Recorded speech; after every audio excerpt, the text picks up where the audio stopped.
पौराणिक मान्यताओं के अनुसार ब्रह्मांड के प्रारंभ में भगवान भोलेनाथ ने देवी आदि पराशक्ति की आराधना की थी। भगवान शिव ने माता सिद्धिदात्री की कृपा से 8 सिद्धियों को प्राप्त किया था। तो महानवमी के अवसर पर होती है माता सिद्धिदात्री की पूजा। आइए जानते हैं उनकी पूजा की विधि, उनकी कथा, मंत्र और आरती के बारे में।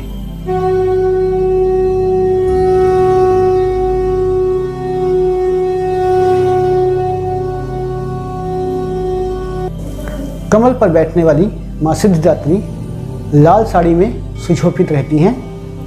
उनके चारों हाथों में सुदर्शन चक्र, शंख, गदा और कमल रहता है। नवरात्र पूजन के आखिरी दिन यानी कि नवमी को दुर्गा जी के नौवीं शक्ति यानी कि माँ सिद्धिदात्री जी की उपासना होती है। ये देवी सभी प्रकार की सिद्धियों को देने वाली हैं।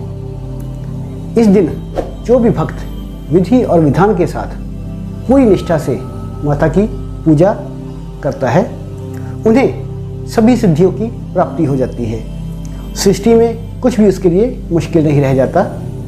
ब्रह्मांड पर पूर्ण विजय प्राप्त करने का सामर्थ्य उसमें आ जाता है। सिद्धियों को प्राप्त करने के लिए मनुष्य ही नहीं, देव, गंधर्व, असुर, ऋषि सभी उनकी पूजा करते हैं।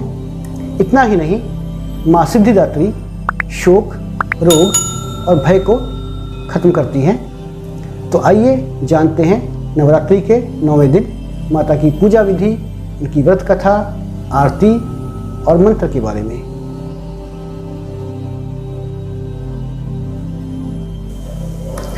देवी पुराण में ऐसा उल्लेख मिलता है कि भगवान शंकर ने इन्हीं कृपा से सभी सिद्धियों को प्राप्त किया था। ये कमल पर आसीन और केवल मानव ही नहीं बल्कि सिद्ध, गंधर्व, यक्ष, देवता और असुर सभी इनकी आराधना करते हैं। संसार में सभी वस्तुओं को सहज और सुलभता से प्राप्त करने के लिए नवरात्र के 9वें दिन इनकी पूजा की जाती है। भगवान शिव ने भी सिद्धिदात्री देवी की कृपा से ही सभी सिद्धियों को प्राप्त किया था। इस देवी की कृपा से शंकर भगवान का आधा शरीर देवी का हो गया था और जिसके कारण उन्हें अर्धनारीश्वर नाम मिला। इस देवी का पूजन, ध्यान, स्मरण हमें इस संसार की असारता का बोध कराते हैं और अमृत पद की ओर ले जाते हैं।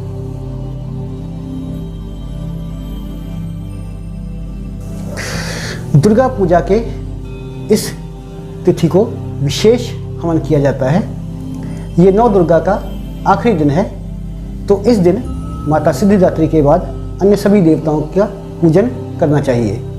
सर्वप्रथम माता की चौकी पर माँ सिद्धिदात्री की तस्वीर या मूर्ति रखकर आरती और हवन करना चाहिए। हवन करते वक्त सभी देवी और देवताओं के नाम से आहुति देनी चाहिए। बाद में माता के नाम से आहुति देनी चाहिए। दुर्गा सप्तशती के सभी श्लोक मंत्र के समान हैं, इसलिए आप सभी मंत्रों के ऊपर आहुति दे सकते हैं। देवी के बीज मंत्र ओम ऐं ह्रीं क्लीं चामुंडाय विच्चे, इससे कम से कम 108 बार आहुति दें। भगवान शंकर और ब्रह्मा जी की पूजा के बाद अंत में माता की आरती करें। माता की आरती आपको स्क्रीन के ऊपर दी जा रही है, आप इसी प्रकार से इसको कर सकते हैं। हवन में जो भी प्रसाद चढ़ाया जाता है उसे समस्त लोगों में बांटना चाहिए। तो ये थे माता के 9 रूप के बारे में, उनकी पूजा, उनकी हवन और उनकी आरती के बारे में। इसी के साथ ही हम आपसे विदा लेते हैं।